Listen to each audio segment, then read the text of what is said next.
Welcome back to another episode of Rock Boys Football. We are just over a week in to the Jon Sumrall tenure. I'll say this right off the bat. Damn good first week. I think it started with winning this fan base over with that press conference, making some really good coordinator hires, keeping the 2026 high school recruiting class together. Those were the three boxes that we wanted to see checked immediately. I think Jon Sumrall did that. Now the next conversation is getting this roster right heading into 2026. And I want to have you might say, early conversation regarding some of the spots on this roster that Florida might need to go to the transfer portal to address. I'll put my hand up right away and say this is why I thought Lane Kiffin was going to come to Florida. This roster's in a good spot. You have certain positions, most notably on the offensive line, that I think need to be addressed, but a lot of year one, year two, year three football players that are really damn good. And I cannot overstate the importance of, hey, we're going to talk about new faces and some potential new names that could be really good targets for Florida. There's nothing more important than keeping some of this young talent on this roster in 2026. In this era of the sport, it's really fun to talk about the new toys and the shiny objects. There's a lot of really shiny objects that we already have on this roster. And I think that might be Jon Sumrall's most important goal next is figure out the guys you want to keep. Make sure they're on this roster in 2026, because if you can do that and then supplement a little bit in the portal, Jon Sumrall has the opportunity to win early in 2026. You make no mistake about it. This is going to be a nitty-gritty episode. Now, I understand this is not for every fan. We're going to be talking about the two deep. We're going to be talking about some players that barely played in 2025 and talking about the impact they might have in 2026. This is I love this stuff. So I'm really excited to get into it. Before we do, I do want to just say, man, to the Florida fans, I can't thank you guys enough. The first week of Jon Sumrall, we've broken down coordinator hires, talked about what the recruiting trail has looked like. The amount of support's been amazing. Can't thank you guys enough. If y'all do enjoy the content, consider subscribing to the channel. Much more importantly, let it fly in the comment section. If you got names that you would like to see Florida go on and get, let it rip, because we're probably going to talk about those names over the next couple of weeks. It's going to be a really busy next couple of weeks and about a month and a half as Jon Sumrall looks to build this roster the right way going into 2026. Without further ado, let's get into it now.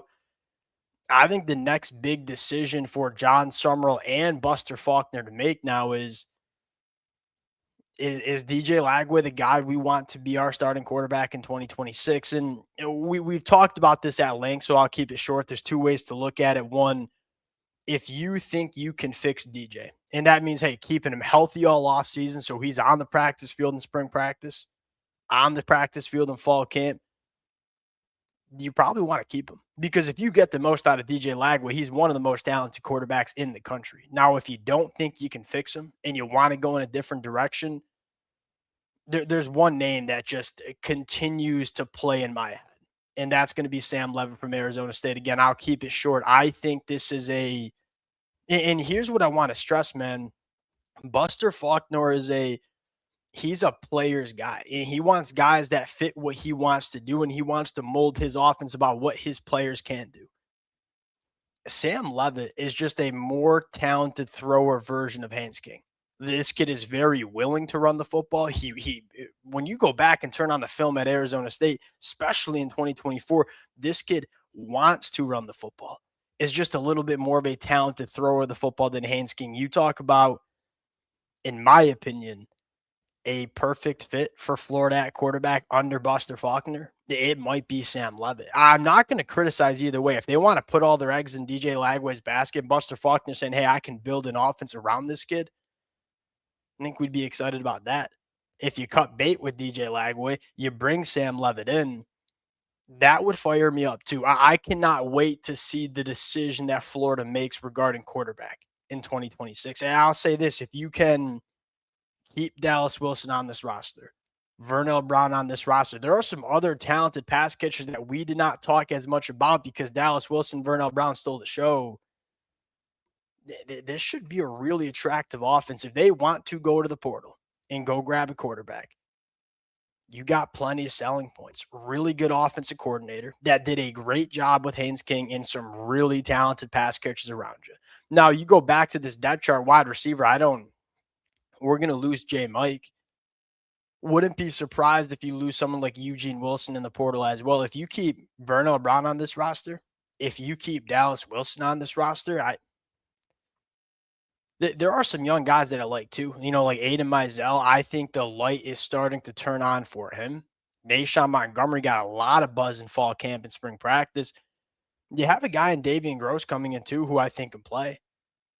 I don't know if we need to go to the portal and spend a bunch of money on wide receivers because I think we got the wide receivers already on this roster. How about running back?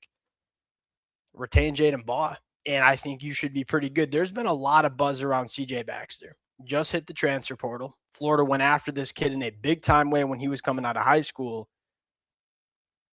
I don't think it's worth it. And it's not that I don't think CJ Baxter's a good football player because him as a freshman at Texas was an absolute dog, right? Misses his sophomore season due to injury, and he just did not look like the same running back this year at Texas. Would probably command a decent amount of resources. Those resources, to me, should be going to a cat like Jaden Baugh. And quite frankly, I'll say this, like Duke Clark, he's got a really bright future at Florida too. Yeah, at wide receiver and running back, I think the more emphasis and focus should be on keeping these guys around as opposed to going out and getting players. That means you can't supplement, or I should say it doesn't mean you can't supplement or maybe bring in a body. But I think most of the resources and emphasis should be we got to keep these young, talented football players on our roster. Now, the offensive line is where there's work to be done, specifically at tackle. And a lot of people are going to make a lot of Jake Slaughter, who was a very meaningful part of this offensive line. Same thing with Damian George. The interior of this offensive line, I feel decent about. I think there are some young players who are ready to step up into the starting rotation and be just fine. It's probably my biggest concern for Florida going into the 2026 year. What are we at offensive tackle? I mean, you look at Austin Barber, 2,700 snaps played for Florida, 4-year starter. Do we have a tackle on our roster that we think can play at an SEC level in 2025? If you talk about, 2026, the position that we might need to allocate the most resources to make sure we get right in the portal, it's probably tackle. And quite frankly, on the right side, Caden Jones, Bryce Lovett, I think you are, probably looking to bring in some competition on the right side too. We'll see what tackles become available. One name that's interesting here is Reese Baker from Tulane. And I was kind of looking at Tulane's depth chart, looking at PFF, any names that would make sense for Jon Sumrall to bring over. Reese Baker could be that name. He's a redshirt freshman, so he's a young kid that has multiple years of eligibility remaining. Has started 13 games for Tulane this year at right tackle. Next year, could he be a starting tackle for Florida in the SEC? Again, it's really tricky to evaluate, hey, these guys from the G5, can they jump up, play tackle in the SEC? That it's hard to determine that way. And here's the thing, Jon Sumrall would know. Jon Sumrall's been around this kid for the last 2 years. Jon Sumrall would know if he's ready to make the jump to the SEC. This is my biggest concern just because it's really hard to find starting caliber SEC tackles in the portal. There's only going to be a few of them, and I think we need at least one in this transfer portal cycle. I ain't worried about running back. I ain't worried about wide receiver. Do what you need to do to keep Vernell Brown and Jaden Baugh and Dallas Wilson on this roster. I think that we need to be prepared to spend for a starting caliber SEC tackle. If you get that right and you get quarterback right, with Buster Faulkner running this offense, I think it should be okay. Now, on the defensive side of the football, I was like kind of filling in this depth chart. By the way, if I got anything wrong with this depth chart, if I need other names highlighted in red, please let me know in the comment section. This is a very fluid depth chart that's going to be changing, right? defensive line is the one that jumps out, right? Because you look at linebacker. I mean, you're probably going to lose a linebacker to the portal when you have Miles Graham and you have Aaron Childs and you have Jaden Robinson, you have Pup Howard, you have Ty Jackson, Miles Graham, who I think are both very quality linebackers. It's a numbers game. I'm guessing one or two of them will leave, and it still won't be a problem. You're going to be good at backer in 2026. In the secondary, I would say the same thing, right? You get Kermani McClain back for one more year. This kid's trending in the right direction. I thought you saw some really good things from Javari Flowers as a reclassified freshman. He should have been a senior in high school when he was playing in the SEC. You're probably going to see a jump from Javari Flowers. Got confidence in Ben Hanks. Hold on to DeJon Johnson coming back from injury. I look at, and then you have Drake Stubbs, Lagonza Hayward. Michael Carraway should be highlighted in red, by the way. Hand up, my fault. The back seven of this defense, if you just retain your guys, should be pretty good. Defensive line, right? You have to replace some really good football players who've played a lot. Now, here's the thing I will say. Yeah, I look at one, Brian Taylor. He's a JUCO guy, is listed as a senior. Can we find another year of eligibility for Brian Taylor? It seems like they're giving out eligibility to these JUCO cats like it's candy. Can you get him one more year of eligibility? He is a very solid rotational piece, I think, for Florida on that defensive line. Jamari Lyons back, but here's what I want to really focus on. Like Mekhi going into year 3 should be a ball player. Brandon Bett, I might be responsible for Billy Napier's tenure being over due to the spitting incident against USF.